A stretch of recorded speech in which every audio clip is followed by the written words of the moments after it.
বন্ধুরা, আজকের আমার ভিডিওর বিষয়বস্তু হলো জবা গাছ নিয়ে। এই জবা গাছের আমরা শীতের শুরুতে কি পরিচর্যা করব, কি যত্ন নেব, যাতে আমাদের গাছে বৃদ্ধি যেন খুব সুন্দর হয়, ভালো হয় এবং প্রচুর পরিমাণে কিন্তু আমরা গাছগুলো থেকে যাতে করে ফুল পেতে পারি। সামনেই আমাদের শীত, আর শীত মানে আমাদের দেশি জবা যেগুলো সেগুলো কিন্তু ডরমেন্সির মধ্যে চলে যাবে আস্তে আস্তে।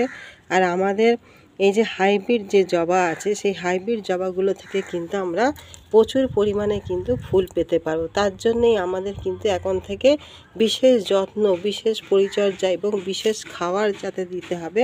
তাতে করে কি হবে না, আমাদের গাছগুলো সুন্দরভাবে বেড়ে উঠবে এবং শাখায় শাখায় ফুলে কিন্তু প্রচুর পরিমাণে কিন্তু ভরে যাবে। বন্ধুরা, পুরো ভিডিওটা দেখবেন, ভিডিওটা স্কিপ করবেন না। স্কিপ করলে অনেক কিছুই মিস হবে, মিস থেকে ভুল হবে। পুরো ভিডিওটা দেখুন। আর আমার যদি নতুন বন্ধু হয়ে থাকেন বন্ধুরা, অবশ্যই একটা সাবস্ক্রাইব করবেন, করে আমার চ্যানেলের পাশে থাকবেন। নমস্কার বন্ধুরা, আমি শ্রাবন্তী, আর আপনারা দেখছেন আমার গ্রিন রুফ গার্ডেন। বন্ধুরা, দেখতে পাচ্ছেন যে এই সমস্ত ফুলগুলো কিন্তু অনেক কুড়ি এসছে, প্রচুর পরিমাণে কিন্তু কুড়ি হয়েছে, প্রচুর পরিমাণে ফুলও কিন্তু ফুটছে। কিন্তু এই ফুল আরও সুন্দর বড় হবে এবং তার সঙ্গে আরও প্রচুর পরিমাণে কিন্তু ফুল ফুটবে। তার জন্য কিছু টিপস আমাদের মানতে হবে, কিছু লিকুইড খাবার, কিছু ভারী খাবার আমাদের কিন্তু সবসময় দিয়ে যেতে হবে। তবেই কিন্তু আমরা গাছ ভরে কিন্তু প্রচুর পরিমাণে কিন্তু ফুল পেতে পারবো। বন্ধুরা, আসুন একে একে আমরা সব কিছু জেনে নিই। বন্ধুরা, আমার প্রথম যে টিপস, সে প্রথম টিপস হচ্ছে কি, সর্বপ্রথম আমরা দেখছি যে আমাদের এই গাছের পাতা কিন্তু হলুদ হয়ে যায়। এই হলুদ হয়ে যাবার মেন কারণ হচ্ছে আমাদের ওয়েদার। আমাদের এখন তো বৃষ্টি হচ্ছে না, কিন্তু এতটাই রোদ্দুর উঠছে যে আমাদের গাছের গোড়াগুলো কিন্তু শুকিয়ে যাচ্ছে, যার জন্য এই পাতাগুলো কিন্তু হলুদ হয়ে পড়ছে। আপনারা যখনই এই যে পাতাগুলো হলুদ হয়ে যাবে, প্রতিদিনের পাতা প্রতিদিন আপনারা এইভাবে কিন্তু তুলে তুলে গাছ থেকে ফেলে দেবেন। না হলে কী হবে, এই পাতা শুকাবে, গাছের যে ফুলগুলো ছিল সেই ফুলগুলো শুকাবে, শুকিয়ে সেগুলো মাটিতে পড়বে এবং প্রচুর পরিমাণে কিন্তু কী হবে, সেখান থেকে কিন্তু একটা ফাঙ্গাসের সৃষ্টি হবে। এই সমস্ত জিনিসগুলো কিন্তু আমাদের প্রথম অবস্থায় কিন্তু লক্ষ্য রাখতে হবে। আমরা এইসব পাতা হোক, ফুল হোক, কুড়ি হোক, কোনো কিছু কিন্তু রাখবো না। কেন, আমাদের মাটিতে পড়বে, পাতায় পড়বে, সেখান থেকে কিন্তু গাছে একটা ফাঙ্গাস লাগার ভয় থাকবে, গাছটা নষ্ট হবে, ক্ষতি হবে গাছটা। টিপস নাম্বার 2 হচ্ছে বন্ধুরা, আমাদের এই যে এতদিন ধরে বৃষ্টি পড়েছে, বৃষ্টির জন্য আমাদের মাটিগুলো কি হয়েছে, একটা চাপ হয়ে গেছে, মাটিগুলো দেখবেন শক্ত হয়ে গেছে। আপনাদের একটা যা কিছু হোক, একটা নিড়ানি হোক, ছুরি হোক, আপনারা হালকাভাবে কিন্তু মাটিটা এইভাবে কিন্তু খুশিয়ে দেবেন। কেননা মাটি যদি না ঝুরঝুরে থাকে, মাটি যদি চেপে যায়, তাহলে শিকড় চলাফেরা করতে পারবে না, হাওয়া বাতাস নিতে পারবে না, সেখান থেকে সে অক্সিজেন গ্রহণ করতে পারবে না, যার জন্য শিকড় কিন্তু ড্যামেজ হবে এবং সঠিক যে খাবার আমরা দেবো সেই খাবারটাকে সঠিকভাবে সে গ্রহণ করতে পারবে না। যাতে করে শিকড় সুন্দর করে যাতে খাবারটাকে গ্রহণ করতে পারে, সে বায়ু থেকে একটা সুন্দর করে অক্সিজেনটাকে নিতে পারে এবং নিজের শিকড়ের বৃদ্ধিটাতে যাতে করতে পারে, শিকড় চারদিকে যেন ছড়াতে পারে, সেই জন্য আমাদের কিন্তু অবশ্যই মাটিটাকে এইভাবে কিন্তু খুশিয়ে দিতে হবে। টিপস নাম্বার 3 হচ্ছে বন্ধুরা, আপনারা দেখবেন যে আপনাদের গাছে যখন জল দেবেন, জল যেন ড্রেনেজ হয়ে সম্পূর্ণ যেন চলে যায়, জল যেন না দাঁড়িয়ে থাকে। সেই জন্য আপনাদের মাটি কিন্তু সর্বপ্রথম আপনাদের ভালো করতে হবে। এরকম ঝুরঝুরে মাটি কিন্তু তৈরি করতে হবে, যেখানে কি থাকবে, শুধুমাত্র 50% মাটি আর 50% আপনার কম্পোস্ট। এই শুধুমাত্র এইটা দিয়ে আপনারা গাছ বসাবেন। যদি দেখেন যে টবের মাটিতে জল দিলে জল দাঁড়াচ্ছে, তখন আপনারা সেটাকে এই সময় কিন্তু রিপোর্টিং করে দিতে পারেন। এই সময় কিন্তু রিপোর্টিংয়ের খুব ভালো একটা টাইম। আপনারা যদি দেখেন যে আপনাদের গাছের শিকড় অনেক বেড়ে গেছে, গাছটা রিপোর্টিংয়ের প্রয়োজন, তাহলে এই অবস্থায় কিন্তু আপনাদের এখনই কিন্তু মাটিতে আপনারা গাছগুলোকে রিপোর্টিং করে দিন। সেই মাটি হবে শুধুমাত্র ভার্মি কম্পোস্ট বা কাউডাং কম্পোস্ট, আর আপনার হচ্ছে প্লেন দোআঁশ মাটি। শুধুমাত্র এই মাটিতে আপনারা গাছগুলোকে প্রতিস্থাপন করে দিন। 4 নাম্বার যেটা হচ্ছে বন্ধুরা, সেটা হচ্ছে কি না, আমাদের এই গাছে আপনারা দেখবেন যে পোকামাকড়ের সমস্যা কিন্তু হয়। আপনাদের লক্ষ্য রাখতে হবে যেন গাছে যেন কোনো রকম পোকা যেন না থাকে। মিলিবাগ সাধারণত আমাদের জবা গাছে বেশি হয়, আর জাপ পোকাও আমরা দেখতে পাই। এই মিলিবাগ আর জাপ পোকা কিন্তু আমাদের গাছের যে মাথাগুলো থাকে সেই মাথাগুলোকে নষ্ট করে দেয়, যার জন্য গাছের বৃদ্ধি কিন্তু হতে পারে না। আর গাছের যদি বৃদ্ধি না হয় তাহলে কিন্তু অটোমেটিক আমাদের গাছে ফুল আসা কিন্তু বন্ধ হয়ে যাবে। সেই জন্য আপনারা প্রত্যেক মাসে 2 দিন করে একবার করে ফাঙ্গিসাইড আর একবার করে কীটনাশক কিন্তু স্প্রে করে যাবেন, যাতে আমাদের গাছগুলো ফাঙ্গাস মুক্ত থাকতে পারে আর তার সঙ্গে আমাদের গাছে যেন কোনো রকম পোকা যেন না থাকে। তাহলে আমাদের গাছগুলো কিন্তু সুস্থভাবে সুন্দরভাবে কিন্তু বেড়ে উঠতে পারবে। 5 নাম্বার যে পয়েন্ট বন্ধুরা, সেটা হচ্ছে কি না, আমাদের এই গাছগুলোকে আমরা যদি ঠান্ডা জলে স্প্রে করতে পারি, সকাল বিকাল করে যদি আমরা স্প্রে করতে পারি, তাহলে গাছগুলো যেরকম সুন্দর ফ্রেশ থাকবে আর তার সঙ্গে কিন্তু পোকামাকড়ের কোনো সমস্যা কিন্তু হবে না। 6 নাম্বার পয়েন্ট যেটা বন্ধুরা, সেটা হচ্ছে কি না, আমাদের এই যে গাছ আছে সেই গাছগুলোতে আমাদের একটা ভালো মানের মাইক্রোনিউট্রিয়েন্ট কিন্তু দিতে হবে। যে কোনো মাইক্রোনিউট্রিয়েন্টই আপনাদের কাছে থাকুক না কেন, সেই মাইক্রোনিউট্রিয়েন্ট দিতে হবে। এতদিন আমাদের বর্ষা হয়েছে, বর্ষার জন্য আমরা যে খাবার দিয়েছি, যে মাইক্রোনিউট্রিয়েন্ট হোক বা প্রোটিন হোক, সেই প্রোটিন সেই মাইক্রোনিউট্রিয়েন্ট কিন্তু আমাদের মাটি থেকে অনেকটাই কিন্তু বেরিয়ে চলে গেছে, যার জন্য আমাদের কুড়ি আসলেও ফুল আসলেও অনেক সময় দেখবেন যে মাইক্রোনিউট্রিয়েন্টের অভাবে আপনাদের কুড়ি হলুদ হয়ে ঝরে যাচ্ছে, পাতার মধ্যে শিরা বেরিয়ে যাচ্ছে, আবার অনেক সময় মাইক্রোনিউট্রিয়েন্টের অভাবে হলুদ পাতাও কিন্তু হলুদ হয়ে যায়। যার জন্য আপনারা প্রত্যেক সপ্তাহে 1 দিন করে একটা ভালো মাইক্রোনিউট্রিয়েন্ট কিন্তু স্প্রে করবেন।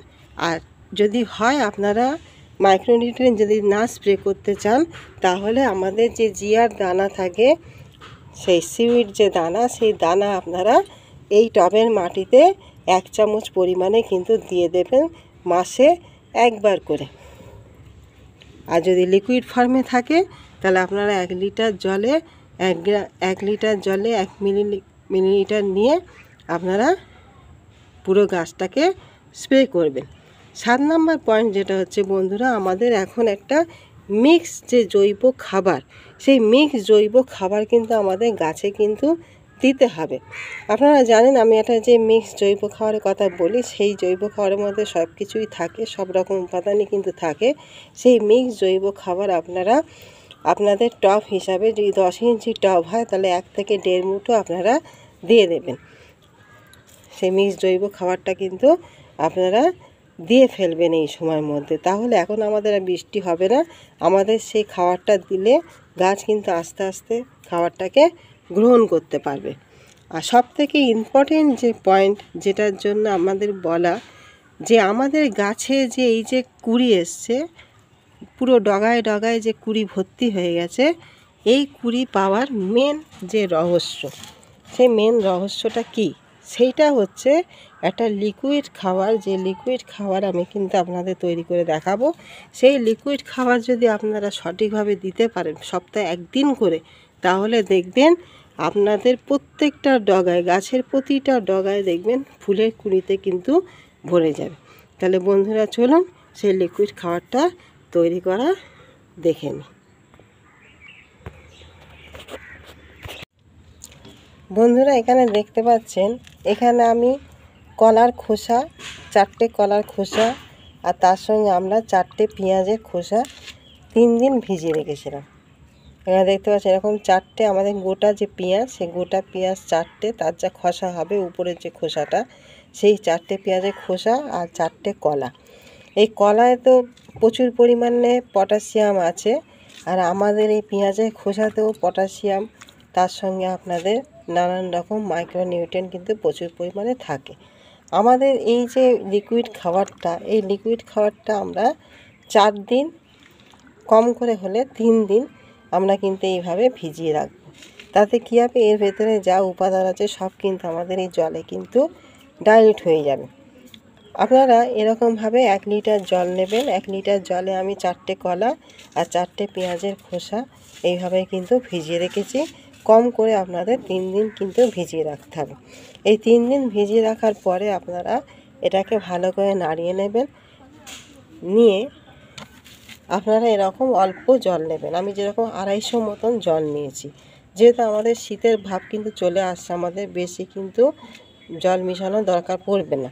সেজন্য আমি এখানে 250 মাপের কিন্তু জল নিয়েছি। এই 250 মাপের জলে আপনারা কি করবেন, এটাকে ছেঁকে নেবেন।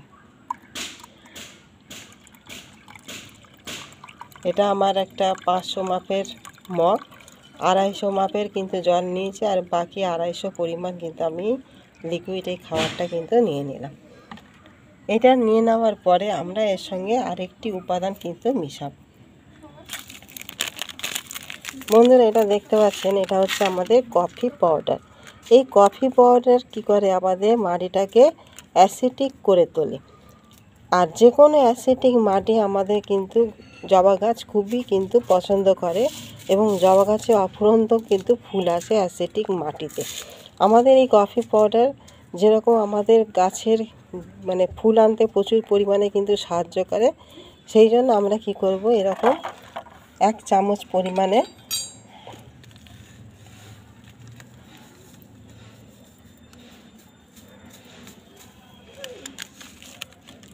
এরকম আপনারা 1 চামচ পরিমাণ, একটু কম, এরকম আপনারা মিশিয়ে নেবেন। এই যে খাবারটা আমি দেখালাম, এই লিকুইড খাবারটা, এই লিকুইড খাবারটা কিন্তু প্রচুর পরিমাণে কিন্তু আপনাদের গাছে কিন্তু ফুল আনবে। যে সমস্ত গাছে কিন্তু ফুলের দেখা মিলছে না, ফুল একেবারেই আসছে না, সেসব গাছেতেও দেখবেন ফুলের কুঁড়ি কিন্তু ভরে যাবে।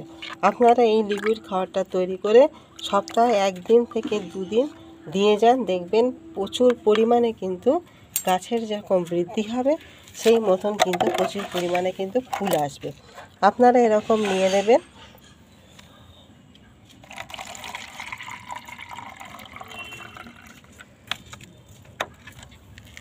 এই দেখতে পাচ্ছেন বন্ধুরা কালারটা। আপনারা এরকম গাছে 250 মতন জল আপনারা দিয়ে দেবেন। একটা টবে আপনারা এরকম 250 মাপের জল দিয়ে দেবেন।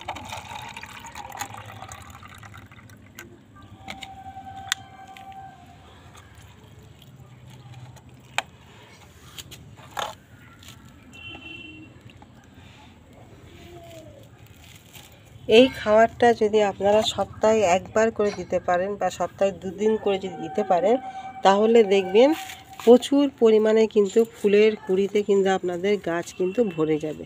প্রত্যেকটা ডগায়, প্রত্যেকটা মুখে মুখে দেখবেন কুঁড়ি ভর্তি হয়ে গেছে। তাহলে বন্ধুরা, আশা করি আপনারা ভিডিওটা বুঝতে পেরেছেন। ভিডিওটা আপনাদের সব কিছু পরিষ্কার হয়েছে জবা গাছ সম্পর্কে। আপনারা এইভাবে জবা গাছগুলির পরিচর্যা করুন, এইভাবে যত্ন নিন, এইভাবে সমস্ত খাবার দিন, বিশেষ করে এই খাবারটি দিন। এই খাবারটিতে আপনাদের কিন্তু গাছ ভরে কিন্তু ফুল আসবে, প্রত্যেকটা মুখে মুখে কুঁড়িতে কিন্তু ভরে যাবে। তাহলে আশা করি বন্ধুরা ভিডিওটা আপনাদের ভালো লাগলো আর উপকারেও আসবে। তাহলে আপনারা সবাই এই উপায়টাকে প্রয়োগ করুন। আর আমার এই ভিডিওটা ভালো লাগলে অবশ্যই একটি লাইক কমেন্ট করবেন, জানাবেন, আর তার সঙ্গে একটা সাবস্ক্রাইব অবশ্যই কিন্তু করে দেবেন। তাহলে আজকে বন্ধুরা আসি, কালকে একটা নতুন কোনো ভিডিও নিয়ে ফের আপনাদের সামনে কিন্তু আমি উপস্থাপন করব। নমস্কার।